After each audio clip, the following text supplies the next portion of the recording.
आलमीन वस्सलातु वस्सलामु अला सय्यिदिल मुरसलीन ला इलाहा इल्ला अंता सुब्हानका इन्नी कुन्तु मिनज़ ज़ालिमीन ला हौला वला कुव्वता इल्ला बिल्लाहिल अलिय्यिल अज़ीम ला मल्जअ वला मल्जअ मिनल्लाहि इल्ला इलैहि। आज की जलसा नुमा मीटिंग के सदर मोहतरम, महल्ले की मारूफ शख्सियत अब्दुल रशीद मुक़द्दम साहब, मेरे और हमारे सरपरस्त अलहाज यूनुस ईसा साहब, स्टेज पर तशरीफ़ फरमा उत्तर महाराष्ट्र ऑल इंडिया मजलिस इत्तेहादुल मुस्लिमीन के सदर डॉक्टर खालिद परवेज़ साहब, नासिक ज़िले मजलिस इत्तेहादुल मुस्लिमीन के सदर अब्दुल मालिक मेयर साहब, यूसुफ ईसा साहब, यूसुफ इलियास साहब, मक्की सेठ साहब, सुहेल मास्टर, जावेद अब्दुल सत्तार, साजिद अब्दुल रशीद कारपोरेटर, अल्ताफ़ धर्मवाला, शाह बिरादरी की नुमाइंदगी करने वाले अल्ताफ़ शाह और शकील शाह और उनके साथ आए हुए अहबाब अयाज हलचल, भूरे खान, राजू गाइड, सुभाष पहलवान और दीगर कारपोरेटर हजरात और हमारी पार्लियामेंट्री बोर्ड के तमाम मेंबरान। किसी शायर ने कहा है कि दुआ बहार की मांगी तो इतने फूल खिले, दुआ बहार की मांगी तो इतने फूल खिले, कहीं जगह न रही मेरे आशियाने।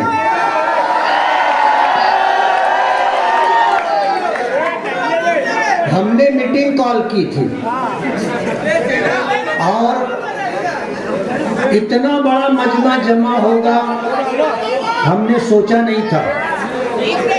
आपकी मोहब्बतों को सलाम, आपके खुलूस को सलाम, आपकी हमदर्दियों को सलाम। मैं तो अल्लाह रब्बुल आलमीन से ये दुआ करूँगा कि ये इनायत, ये नवाजिश लिख दे मेरे वास्ते, चंद कतरों पर कनात लिख दे मेरे वास्ते, और के हिस्सों में लिख दे लहलहाती खेतियाँ, बीज बोने की सआदत लिख दे मेरे वास्ते। आज की हमारी ये पहली मीटिंग है।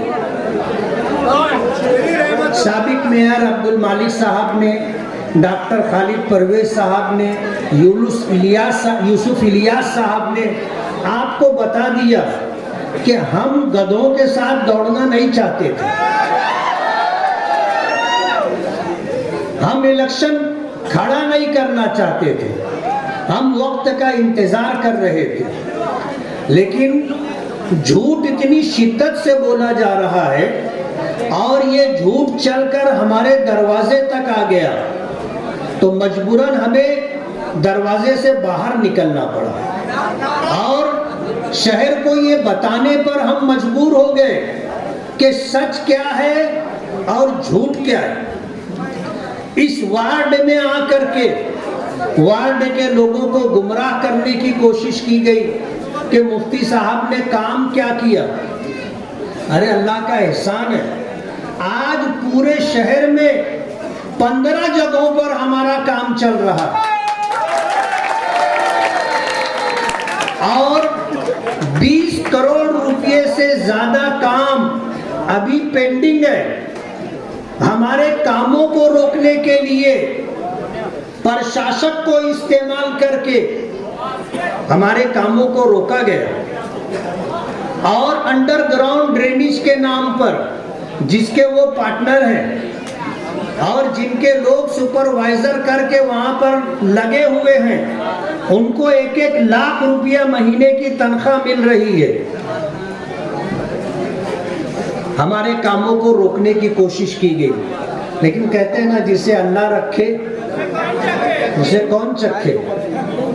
आज पूरा शहर अपने चश्मे सर से देख रहा है कि जहां भी काम हो रहा है हमारा काम हो रहा है। 15 मकामात पर एक साथ काम चल रहे। और इस वार्ड के लोगों से पूछा गया कि आपके वार्ड में क्या काम हुआ।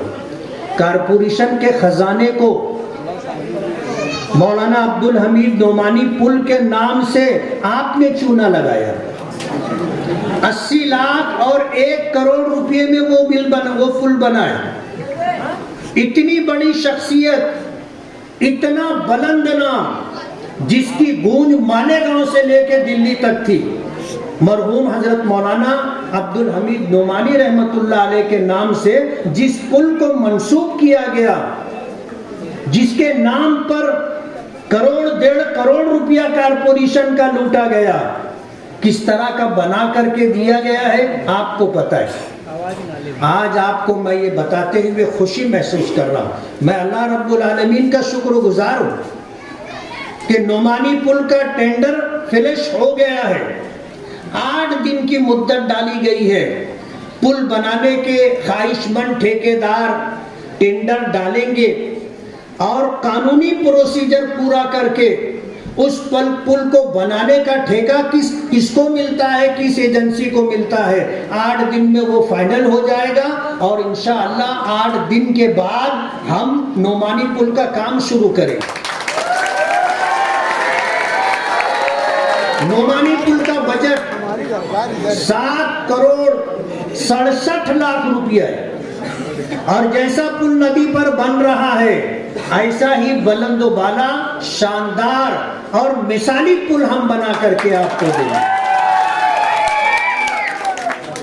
आपने हमें जिस एतमाद और भरोसे पर चुन करके दिया था, हम उस पर उतरने के लिए और खरा उतरने के लिए पूरी कोशिश करते रहे। हमने कहीं कोताही नहीं की। और आपको पता होना चाहिए कि एक एमएलए का साल भर का जो फंड और निधि होती है वो 5 करोड़ रुपया होती है। ये तो आप लोगों की दुआएं थी, अल्लाह रब्बुल आलमीन का फजल शामिल हाल था। हमारे इन साथियों की डॉक्टर खालिद परवेज हैं, उनके वालिद मोहतरम यूनुस ईसा साहब हैं, अब्दुल मालिक साबिक मेयर हैं, यूसुफ इलियास हैं, और भी शख्सियतें हैं जिनका मशवरा रहा कि हम फंड ज्यादा से ज्यादा कैसे ला सकते हैं। हमने उसकी कोशिश की और अल्लाह ने हमें कामयाबी अता की। वरना 2009 से 14 तक मैं एमएलए रहा 5 साल, 2 करोड़ रुपया आमदार निधि थी। इससे 1 रुपया ज्यादा सरकार ने मुझे नहीं दिया था। उस वक्त सरकार कांग्रेस और एनसीपी की मिली जुली सरकार थी। और यहाँ जो कांग्रेस के करता धरता थे, ये वहां जाकर के जबीसाई करते थे, मिनिस्टरों की चौखट पर नाक रगड़ते थे और उनको बताते थे कि अगर मुफ्ती साहब को आपने फंड दे दिया और तो इनका नाम होगा, हमारी पार्टी का नाम खराब हो जाएगा, इनको फंड मत दो। तो कांग्रेस के मिनिस्टरों ने हमारी 1000 जतन के बावजूद हमको फंड नहीं दिया, हमको फंड नहीं दिया। 5 साल तक हम कोशिश करते रहे। आज की मौजूदा जो सरकार, पिछले 2.5 साल जो सरकार रही महाविकास आघाड़ी की, जिसमें शिवसेना शामिल है, और आगे की ये सरकार जिसमें शिवसेना, एनसीपी और बीजेपी है, हमने वो रास्ता इख्तियार किया जिस रास्ते पर चल करके फंड मिलता है। जाहिर बात है, सरकार किसी की भी हो, कोई हमारा नहीं है, कोई हमारा हमदर्द और खैरखा नहीं है। ये सारी पार्टियां जो सेकुलर होने का दावा करती हैं, सेकुलर नहीं है। ये मुसलमानों का हमदर्द और खैरखा होने का दावा करती हैं, मुसलमानों के हमदर्द और खैरखा नहीं है। अगर ये मुसलमानों के हमदर्द और खैरखा होते तो 3000-4000 किलोमीटर के पैदल यात्रा में एक जगह तो मुसलमानों का नाम लेते। आज पार्लियामेंट इलेक्शन में जो सेकुलर होने का दावा करने वाली पार्टियां हैं, उनको अगर कामयाबी मिली है तो ये हमारे अकाबिरीन, उलमा और मुसलमानों के वोट का नतीजा है। हमने माजी के मुकाबले में पार्लियामेंट में 50% से कम वोटें दी थी। हमने इस मर्तबा टाइम्स ऑफ इंडिया की रिपोर्ट के मुताबिक 18% वोट बढ़ाई। तो मोदी जी जो कहते थे अब की बार 400 पार, वो आ गया 240 पर। हमने सिर्फ 18% वोट देने का, बढ़कर के देने का रास्ता इख्तियार किया था। और आपको मैं बता दूं, अगर मुसलमान 2% वोट और बढ़ा देता तो ये 100 पर आ जाते, 100 पर आ जाते। कल तक ये कहते थे कि हमको मुसलमानों के वोट की जरूरत नहीं है, आज इनको जरूरत पड़ गई। समझ में आ गया कि दाल आटे का भाव क्या है। इनकी 30 सीटें ऐसी हैं, 240 में से 30 सीटें ऐसी हैं जो 100 वोटों से कम से जीती। कितनी वोटों से? 100 वोटों के कम से जीती हैं। और इनकी 100 सीटें ऐसी हैं जो 1000 वोटों से कम से जीती है। मुसलमान अगर सिर्फ वोट देने पर आ जाए, सिर्फ वोट देने पर आ जाए तो हम इनका भट्टा बिठा देंगे। लेकिन दुश्वारी और बात यह है कि हम वोट देने को बेकार काम समझते। डॉक्टर खालिद परवेज साहब ने इंतहाई संजीदा बात की। ये मुल्क जुमहूरी मुल्क है, इसका दस्तूर संविधान सेकुलर है, इसमें हर हिंदुस्तानी को वोट देने का अधिकार है। हम वोट देने नहीं जाते। अगर हम वोट नहीं देंगे तो ऐसे ही ऐरे गैरे नत्थु खैरे हम पर हुकूमत करते रहेंगे, जो हमें और हमारे मजहब को मिटाने के लिए कोशिश करेंगे। आपको ये तय कर लेना है कि हम हर हाल में वोट देंगे और अपने ज़मीर की आवाज पर वोट देंगे। आज इस शहर को जिस रुख पर ले जाने की कोशिश की जा रही है, हम इस बात का अहद कर लें कि हम उस गलत रास्ते पर शहर को नहीं जाने देंगे। जो लोग पिछले 5 साल पहले कहते थे कि मैं 20 लाख रुपये का मकरूज हूं, आज वो दावा कर रहे हैं कि हम 30 से 40 करोड़ रुपया इलेक्शन में खर्च करेंगे। और वो ऐसा समझते हैं कि मालेगांव बिकाऊ है, मालेगांव के लोग बिकाऊ हैं, मालेगांव के उलमा, मालेगांव के अइम्मा बिकाऊ हैं, हुफ्फाज बिकाऊ हैं, ये उनको खरीद लेंगे। अभी इन्होंने बिरादरी के नाम पर उलमा को और अइम्मा को जमा किया था और उनको लिफाफा देना चाहा। उन्होंने इनकार कर दिया कि हमको लिफाफा नहीं चाहिए, हम बिकने वाले लोग नहीं हैं, दुनिया की कोई ताकत हमको खरीद नहीं सकती।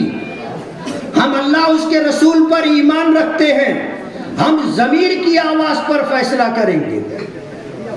उलमा और अइम्मा ने उनको ठुकरा दिया। मरहूम शेख रशीद का जुमला सब पूरे शहर को याद है कि इन इमामों से, इन मौलानाओं से मुझको घिन आती है, इनके पीछे हम नमाज नहीं पढ़ना चाहते। शेख रशीद मरहूम का खानवादा इसी रास्ते पर चल रहा है। ये उलमा को, अइम्मा को बिकाऊ माल समझते और उनको खरीद करके शहर को एक गलत रुख पर ले जाना चाहते। आज मैं आपको ये बताना चाहता हूं कि पूरे शहर के अंदर जितना काम हमने किया है, एक काम के मुतालिक कोई शिकायत नहीं है। मैंने जिस वक्त सियासत में कदम रखा था, उस वक्त जो काम करने वाले बरसरे इक़्तिदार ये और इनके आबाओ अजदाद थे, वो शहर में कैसी रोड बना रहे थे।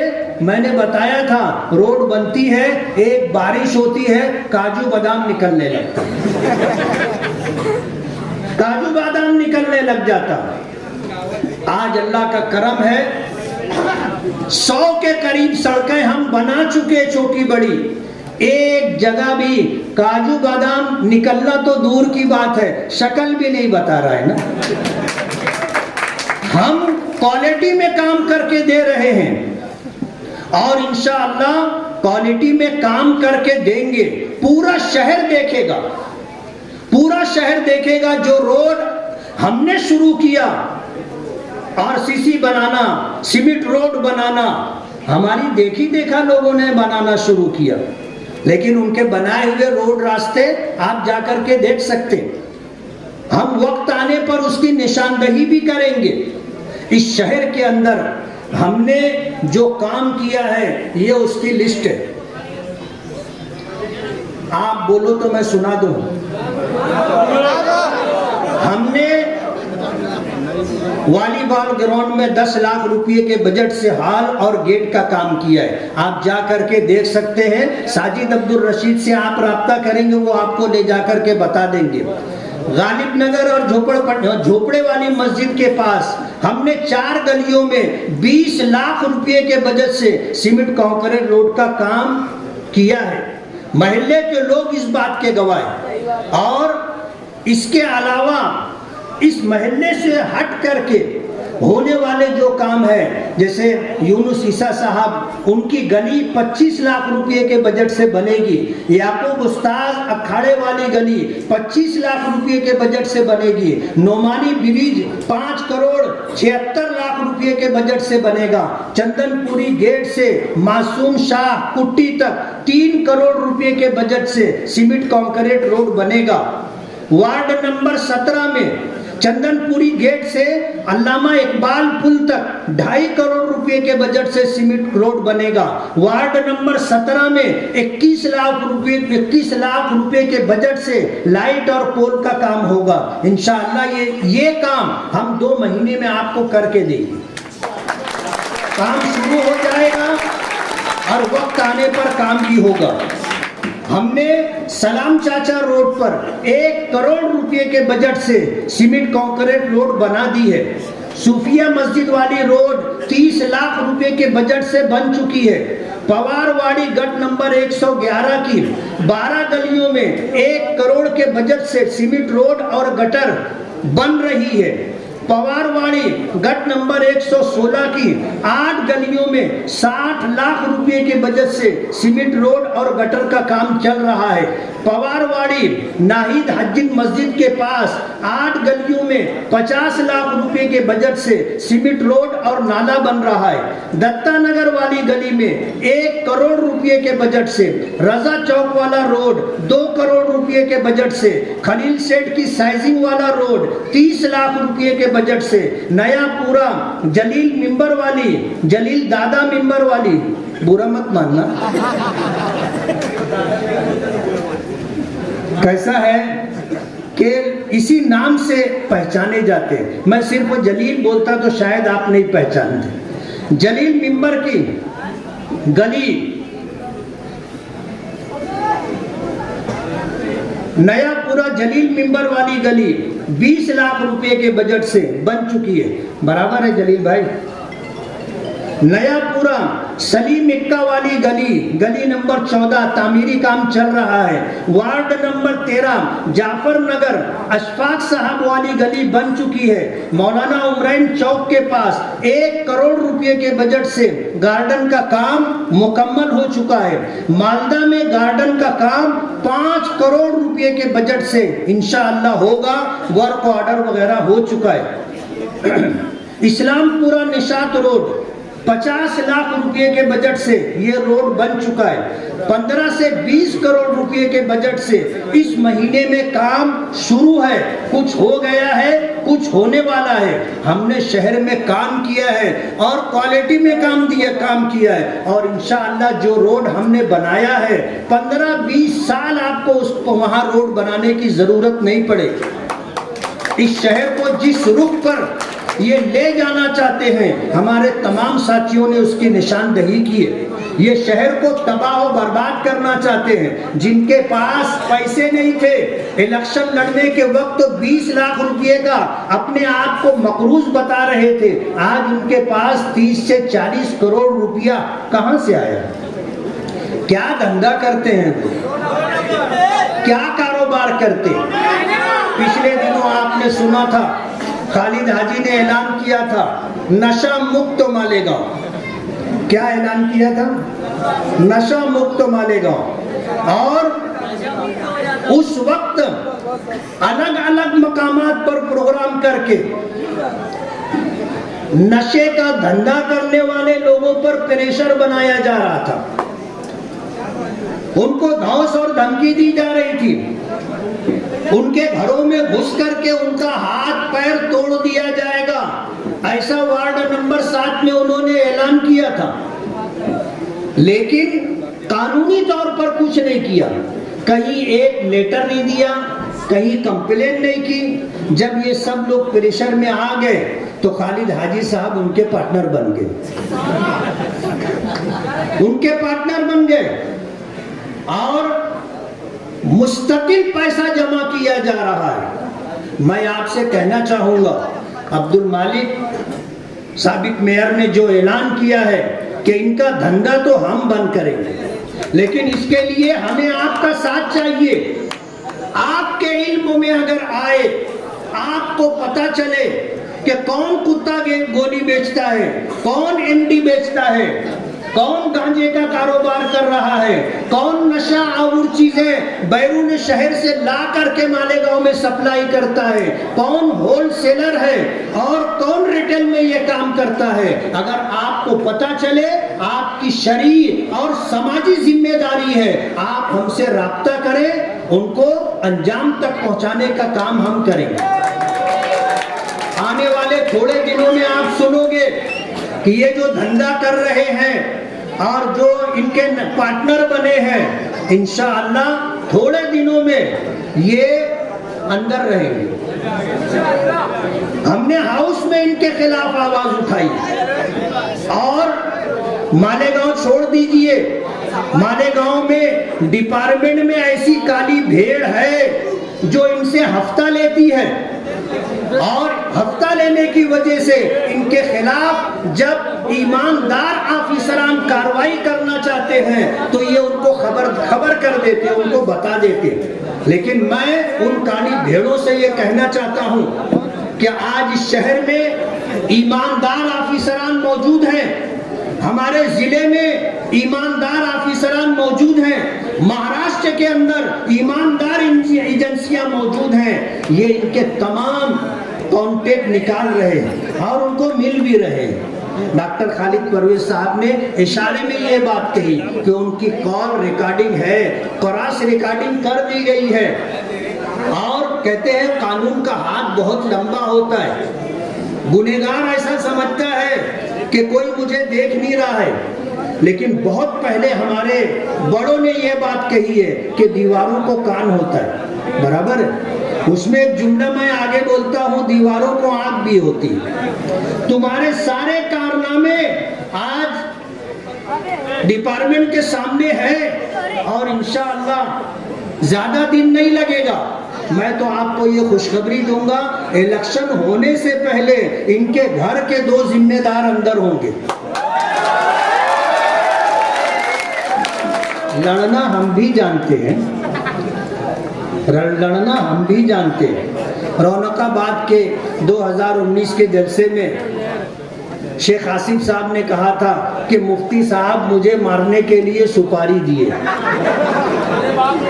उस वक्त मैंने ऐलानन ये बात कही थी, अलल ऐलान, कि मेरे पास अपनी सेफ्टी के लिए, सेल्फ सेफ्टी के लिए लाइसेंस वाला रिवॉल्वर है। जिस दिन मुझे लगेगा कि मेरे ऊपर कुछ होने वाला है तो मैं ही मार दूंगा ना।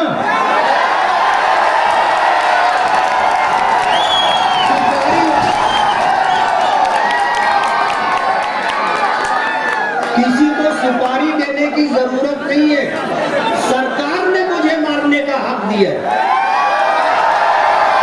सेल्फ सेफ्टी के लिए मैं रिवॉल्वर इस्तेमाल कर सकता हूँ। और एक बात और बता दूं, मेरा निशाना बहुत अच्छा है। अरे आप पहले पूरी बात सुन ले, मेरा निशाना बहुत अच्छा है और टारगेट करके मैं लोगों को बता सकता हूँ। कोई डर और खौफ की बात नहीं है। अरे डरे हुए तो 2 लोग हैं, जब यहाँ मीटिंग लेने आए थे तो बोल दिए थे कि 2 लोग हैं, इसमें से आधे मेरे हैं। और आज मुझे कुछ लोगों ने बताया कि कुसुम्बा रोड पर जो मजदूर लूम चला रहे थे उनको बोलो लूम बंद करो, हमसे 300 रुपया लो और मीटिंग में चलो। हमारे किला तैराक ग्रुप के एक दो लोगों को बुलाया गया। अगर वो मीटिंग में नहीं आते तो उनको ऐसा लगा कि यार बाद में कहीं तकलीफ ना हो, तो वो आ गए। वो किला तैराक ग्रुप का नाम इस्तेमाल किए। ये किला तैराक ग्रुप के लोग बैठे हैं, ये सब मेरे पास घर ये सब मेरे पास घर चल करके आए और उन्होंने बताया कि हम किला तैराक ग्रुप में 70 मेंबर हैं और हम अलग ऐलान कहते हैं कि हम आपके साथ हैं और आपका इलेक्शन अपना इलेक्शन समझ करके, शहर का इलेक्शन समझ करके हम लड़ेंगे। यहाँ भी मीटिंग में और अलग अलग मीटिंग में वो बोलते हैं एक मौका दो। क्या बोलते हैं? एक मौका दो। अबे तुम शेख रशीद का 40 साल जश्न मना चुके। शेख रशीद साहब 2 मरतबा आमदार रहे, तुम आमदार रहे 1 मरतबा।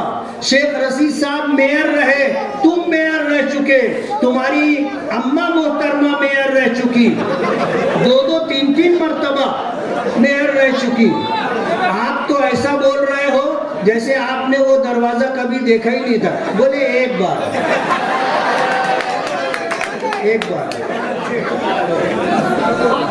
सारी दौलत तो वहीं से लूट करके आप लाए। पूरे शहर को खंडहर आपने बना दिया,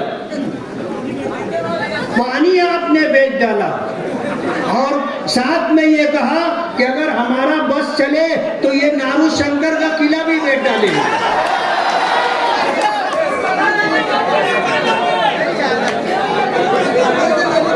ये नारू शंकर का किला भी बेच डालेंगे।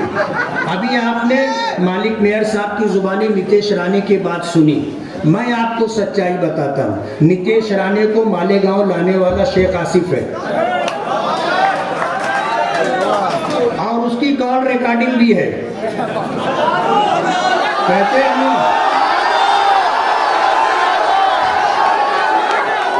अपनी सियासी रोटी सेकने के लिए ये इस हद तक चले गए। वो 1.5 फीट के बटलर को मालेगांव लेके आ गए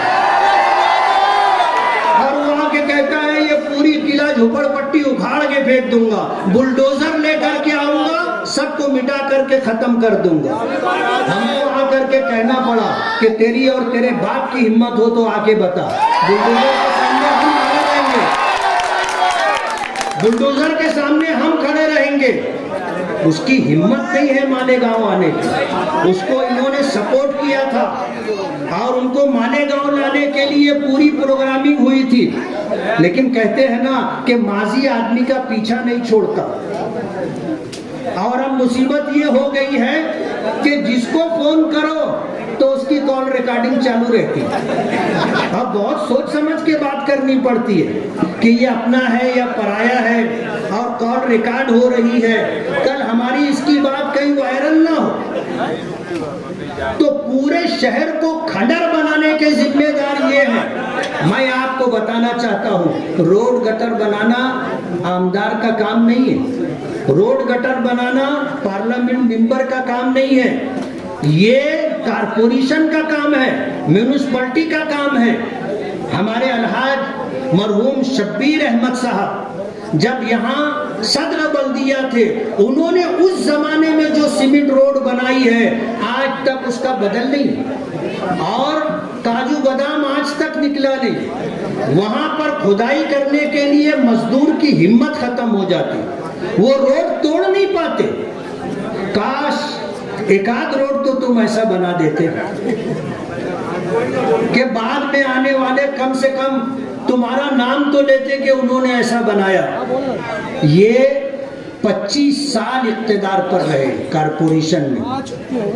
कारपोरेशन का बजट इस मर्तबा जब अभी कमिश्नर से मेरी बात हुई तो उन्होंने जो बताया कि साल का 100 करोड़ रुपया शहर की तामीर और तरक्की पर खर्च होता है। 100 करोड़ रुपया 25 साल से ये है 2500 2500 करोड़ रुपया इस शहर पर खर्च हुआ है। शहर की हालत क्या है? ईमानदारी से अगर ये पैसा खर्च होता तो आज हमको काम करने के लिए, रोड बनाने के लिए एक रोड भी नहीं मिलता और एक गटर भी नहीं मिलती। कहीं पानी का पाइपलाइन, लाइट के लिए हमें एमएलए का बजट नहीं देना पड़ता, हमको बजट लेके घूमना पड़ता कि कहाँ लगाएं। अभी तो हालत ऐसी हो गई है कि एक महल्ले में काम करो, आजू बाजू के तमाम लोगों के फोन आने लगते, मुफ्ती साहब, मुफ्ती साहब हमारे महल्ले की तरफ भी देखो, हम अपना इस्तेमाल किया हुआ पानी खड्डे में जमा होता है, हमको अपने हाथ से निकाल करके फेंकना पड़ता है। ये हालत है शहर की।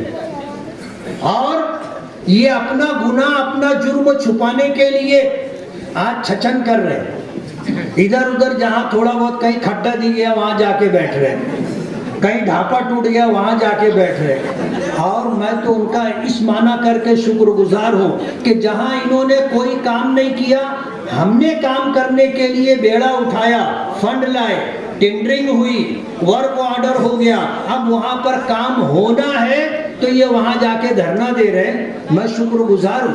वो ऐलान करते काम करो, मुफ्ती साहब काम करो, यानी हमारा काम है प्रचार, वो लोग कर रहे हैं। दूरबीन लेकर के आते, मुझको कुछ लोग बोलने लगे, बोले मुफ्ती साहब उनके तो बहुत ढेर काम ऐसे हैं कि जिसको ढूंढने के लिए अगर तुम और तुम्हारी टीम निकल गई तो ये घर से निकलना छोड़ देंगे। बोलो आएगा वो टाइम, वो काम भी हम करेंगे।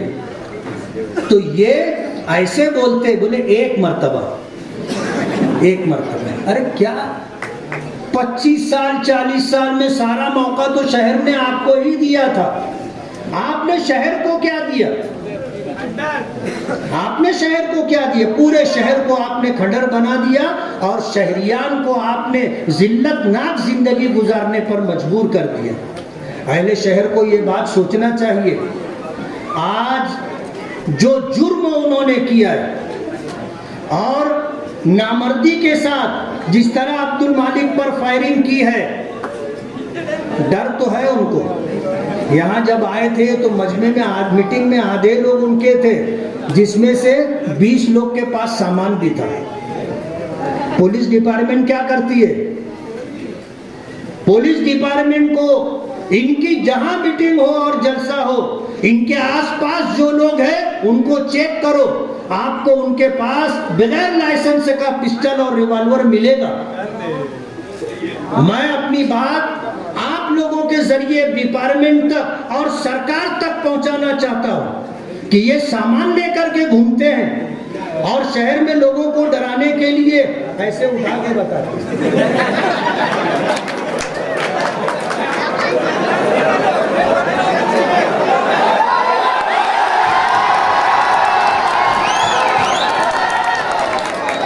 बहुत पहले किसी ने कहा, बहुत पहले, कि इन जैसे कामों के लिए कलाई नहीं कलेजा चाहिए, और वो कलेजा है हमारे पास।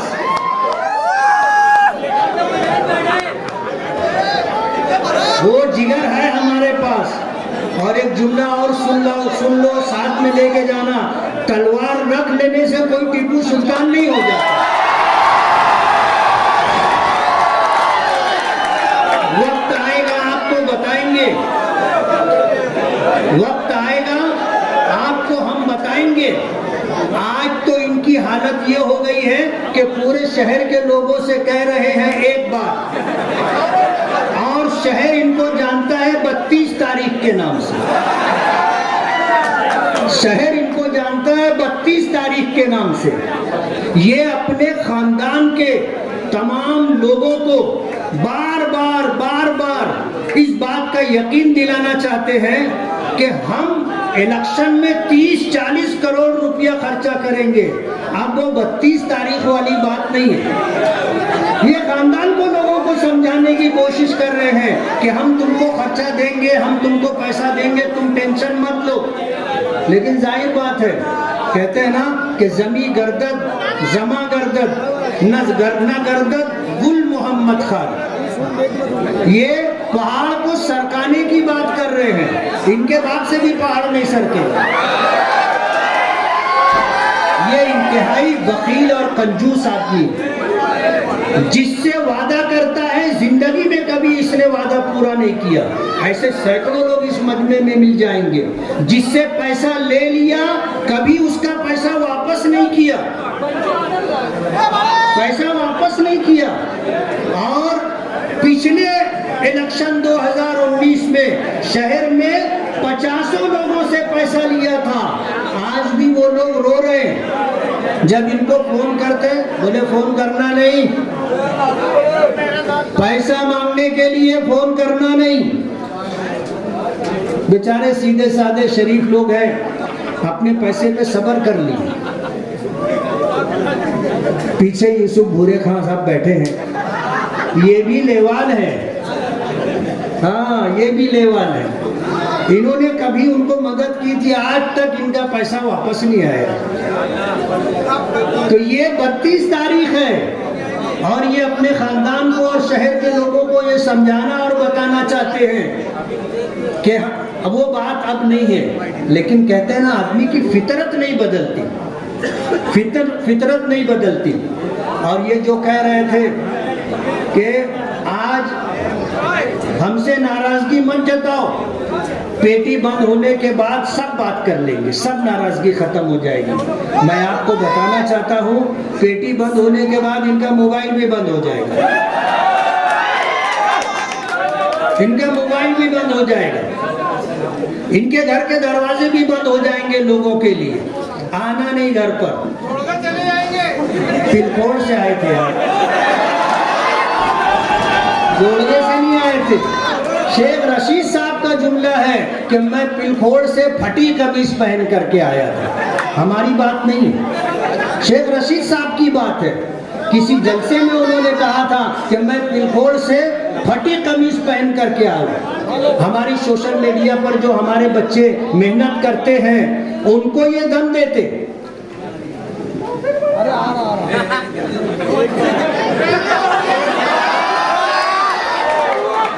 उनकी टेढ़ी मुंडी है और उंगली से हम लोग डरने उड़ने वाले नहीं है।